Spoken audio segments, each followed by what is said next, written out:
लोक माने सेमानकर विभिन्न समस्या नहीं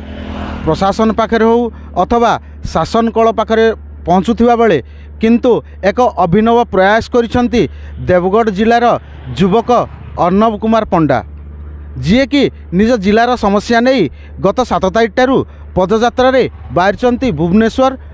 लोकप्रिय मुख्यमंत्री तथा लोकंकर मुख्यमंत्री मोहन चरण माझी को साक्षात करने को निज अंचल समस्या को उपस्थापन करने को से आज आसी पहुँचती छेंडीपदारे आम पचारा कौन कहे आज्ञा आपण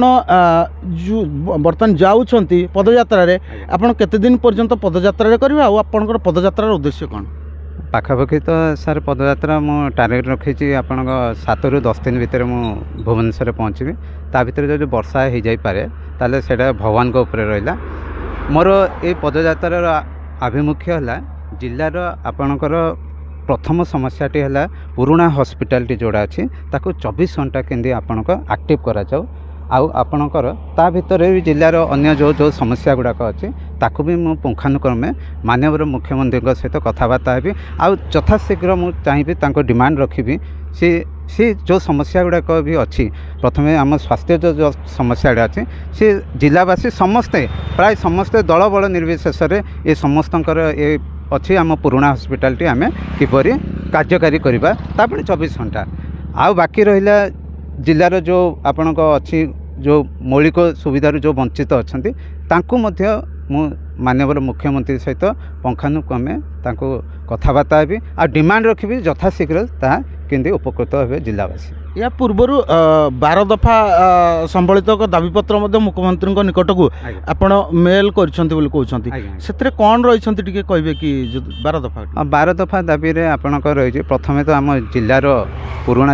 जिलार पुराणा मुख्य चिकित्सालय जोड़ा था सेटा को 24 घंटा एक्टिव करा जाओ आ बाकी रहा आपण ग्रामांचल जो जो समस्या गुड़ाक आप देखिथे एथर जो वर्षा प्रबल वर्षा ग्रामांचल आप लोक चली जावाक रास्ता नहीं से आम्बुलांस तो छाड़ बहुत दूर कथा लोक चलवाई दोला बुईवाई ना से आ स्कूल अवस्था तो आप न कहवा भल आउ जदि आप देख मोबाइल टावर जोटा कि आजिका डेट्रे देश स्वाधीन हवा आज्ञा एत दिन 79 इयर्स हम ए अगस्ट में आम जिले में बहुत गुड़े गाँव अच्छे जोटा कि मोबाइल टावरटे ना आजिका दुनिया ये विभिन्न समस्या को मुझे तापर आम जिले में आज्ञा देखा गले गोटे माने रोजगार कौटू आसो आज्ञा किसी खनि खादन हेल्ले रोजगार आसपारे शिक्षित युवक गुड़ाक आज्ञा घरे जा बसते तो तापाई किसी जो कौन हो गोटे आप खनिर मुझे 12टा दाबी जोटा कि जिलापाई हितकारी तो सही दाबी रखी मुझे जाऊँगी पदयात्रा देखंतु जी अच्छा युवक अर्णव पंडा से 7 तारिख ठारू पदयात्रा कर भुवनेश्वर पहुँचे या पूर्व भुवनेश्वर को मध्य भुवनेश्वर रे जो अच्छी मुख्यमंत्री कार्यालय मुख्यमंत्री कार्यालय को मेल माध्यम 12 दफा संबलित एक दाबीपत्र देती जहाँकि ता भीतर रही